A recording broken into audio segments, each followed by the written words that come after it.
दोस्तों, कनाडा के जो नए प्रधानमंत्री हैं मार्क कार्नी, उन्होंने 14 मार्च को 24वें प्रधानमंत्री के रूप में शपथ ले ली और उन्होंने राष्ट्रपति डोनाल्ड ट्रंप के सत्ता में वापसी के बाद अमेरिका के साथ जो बिगड़ते संबंध हैं उसके बीच में सरकार की बागडोर संभाली है।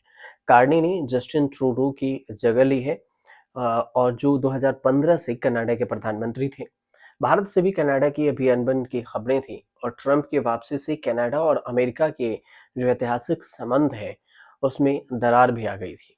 और इस सब चुनौतियों के बीच में नए प्रधानमंत्री मार्क कार्नी का मुख्य फोकस मेन फोकस इन संबंधों को सुधारना है, दोनों देशों के रिलेशन को।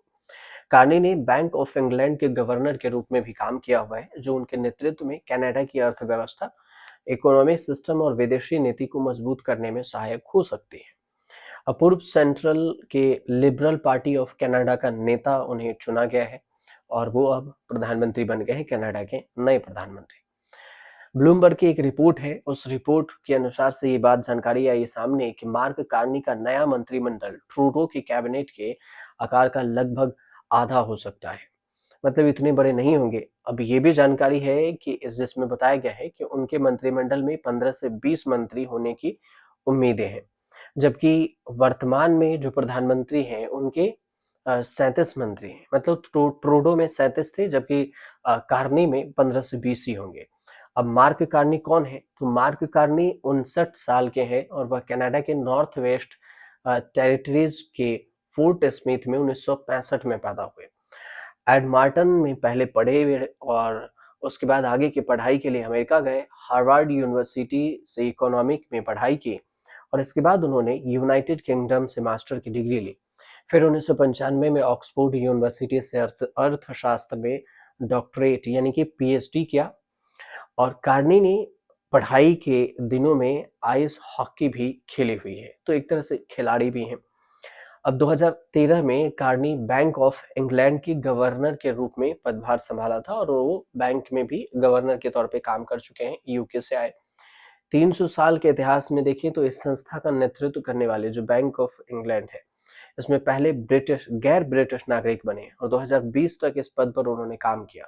2020 में संयुक्त राष्ट्र के जलवायु कार्रवाई और वित्त के जो विशेष दूत हैं इसके रूप में काम करना उन्होंने शुरू किया।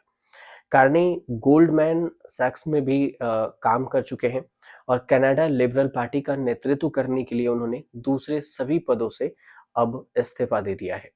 मार्क कार्नी के ने 1994 में ब्रिटेन के डायना फॉक्स से शादी की और विकासशील देशों में विशेषज्ञता एक्सपर्टीज भी उन्होंने हासिल की हुई है। और ब्रिटिश अर्थशास्त्री फॉक्स और कार्नी की मुलाकात की अगर बात करें तो ऑक्सफोर्ड यूनिवर्सिटी में ही हुई थी, जहां से कार्नी पढ़ाई कर रहे थे। फॉक्स के पास यूके और कनाडा दोनों के दोहरी नागरिकता है और पिछले कुछ सालों से वह अफ्रीका, यूरोप और उत्तरी अमेरिका में भी काम कर रही हैं, जो कार्नी की पत्नी है।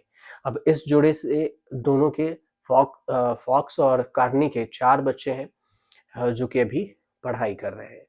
कनाडा पीएम के तौर पर कार्नी के सामने सबसे बड़ी जो चुनौती है वह है देश की अर्थव्यवस्था को पटरी पर लाना, अमेरिका से बिगड़ते रिश्ते को सुधारना और भारत से बिगड़ते रिश्ते को सुधारना। महामारी के बाद कनाडा की जो अर्थव्यवस्था है वो काफी सुस्त हो गई। इसके अलावा बढ़ती महंगाई और बेरोजगारी भी बड़ी समस्या बन गई है कनाडा में। अब कनाडा को लेकर जो अमेरिका के सख्त रुख है उससे निपटना भी उनके लिए सबसे बड़ी चुनौती है।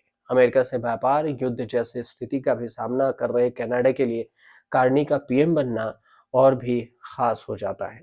देखना होगा कि आने वाले समय में कार्नी कैसे इन सारी चीजों को हैंडल करते हैं और कैसे इससे निपटते हैं। ये छोटी सी जानकारी अगर आपको अच्छी लगी हो तो हमारे चैनल से जुड़िए, सब्सक्राइब कीजिए, शेयर कीजिए और कमेंट कीजिए।